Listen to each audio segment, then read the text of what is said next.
The mother said, oh, how does Umar know? Umar is busy, he's away, he's busy, the Khalifa has 1,000 things to do. You think he cares what a mother and his daughter is doing? I don't know.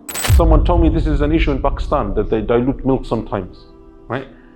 This is every time. The daughter said, oh, my mother, if Umar doesn't know, the Lord of Umar knows.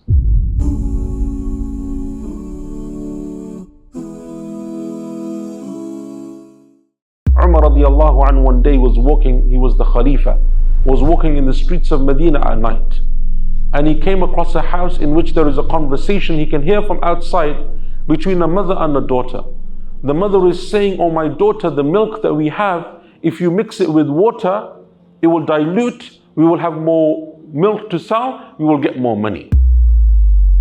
Someone told me this is an issue in Pakistan, that they dilute milk sometimes, right? This is every time.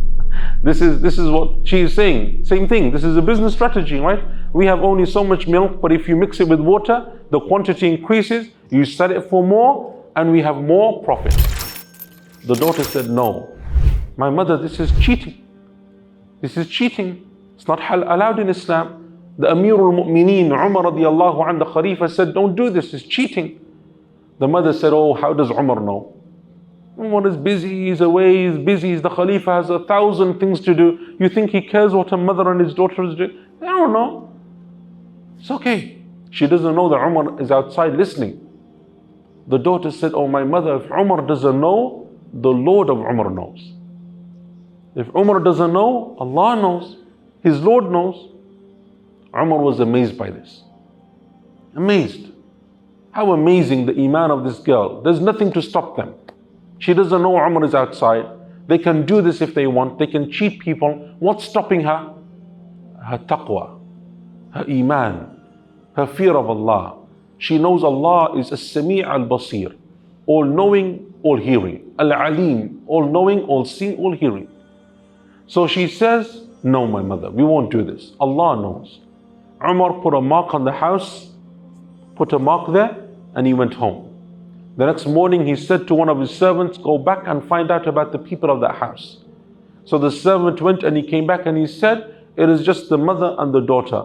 The father has died, there are no brothers, there are no men, and they are poor people. That's why the mother, it's not because she wants to cheat people, they are poor, they are desperate, so she's trying to make their life easier.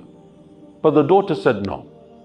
Umar gathered his sons and he said, I have found for you a wife. Which one of you wants to get married? Doesn't know anything about her, hasn't seen her, doesn't know her family background. All he saw was this one thing. Who wants to get married? One of his sons, his name is Asim. Asim said, oh my father, I want to get married. So they got married. Asim and this woman. They had children. Asim has children. These are now Umar's grandchildren. And those children, they have a son. And that son is who? Who can tell me? Umar ibn Abdul Aziz, rahimahullah. One of the greatest khulafa, one of the greatest imams of Islam ever. Umar's great-great-grandson.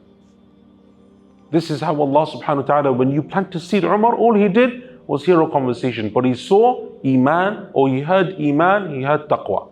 He planted a seed and he dies. His son Asim dies. They don't even know. After 3-4 generations, Allah makes one of them an imam. This is the beauty of Allah subhanahu wa ta'ala's rahmah.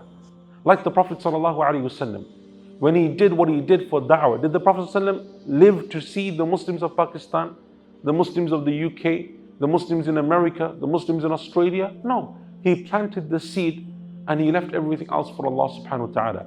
And look at how Allah Azza wa Jalla has made this ummah flourish. That in every corner of the world today there is someone who says La ilaha illallah Muhammadur Rasulullah. That is the rahmah of Allah Azza wa Jalla.